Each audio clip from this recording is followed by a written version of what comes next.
हा सोहळा स्वर्गीय अशी महाराजांची प्रचिती आहे आणि महाराजाच्या चरणी मानवत आहे. गेल्या 111 या समाधी सोहळ्याच्या नंतर जवळजवळ महाराजांचं वास्तव्य या गावामध्ये 55 वर्ष या ठिकाणी होतं. आज या ठिकाणी महाशिवरात्री यात्रेच्या निमित्तानं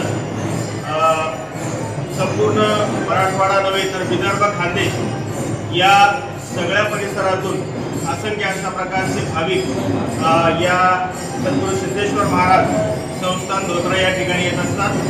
यावर्षीचं हे 73वं वर्ष या ठिकाणी आहे.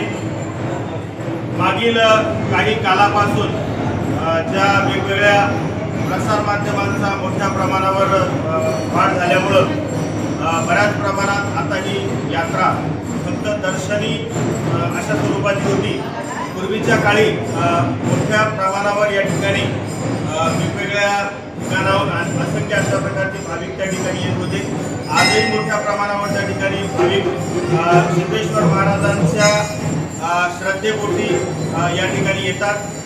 आपला जो काही नवस असेल तो नवस या ठिकाणी पूर्ण करतात. असंख्य अशा प्रकारची अनुभूती आजही सद्गुरू सिद्धेश्वर महाराजांची आहे आणि अनेक अशा प्रकारचे भाविक आजही त्या ठिकाणी सिद्धेश्वर महाराजांच्या चरणी महाशिवरात्र असेल किंवा वैकुंठ चतुर्दशी असेल या दोन्हीपैकी एका ठिकाणी आपली हजेरी लावतात आणि महाराजांच्या चरणी या ठिकाणी नतमस्तक होऊन सेवा देण्याचं काम या ठिकाणी सातत्याने करत असतात. मराठवाड्यामधील एक महत्त्वाचं अशा प्रकारचं तीर्थक्षेत्र म्हणून या सद्गुरू सिद्धेश्वर महाराज संस्थान धोत्रा याची या ठिकाणी ओळख आहे.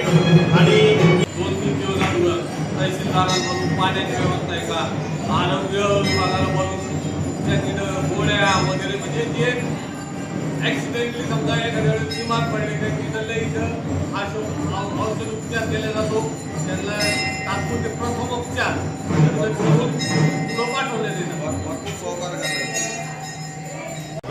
प्रशासन असेल या सर्वांच्या वतीने या ठिकाणी करण्यात आलेली असून महाशिवरात्रीपासून सुरू झालेली ही यात्रा आता जवळपास होळीपर्यंत सुरू असणार असून महाराष्ट्रातील सर्वात सुरक्षित असलेली ही यात्रा अशी या यात्रेची ख्याती असून अत्यंत भक्तिभावाने ही यात्रा आणि सर्व भाविक भक्त या ठिकाणी पार पाडतो. धन्यवाद.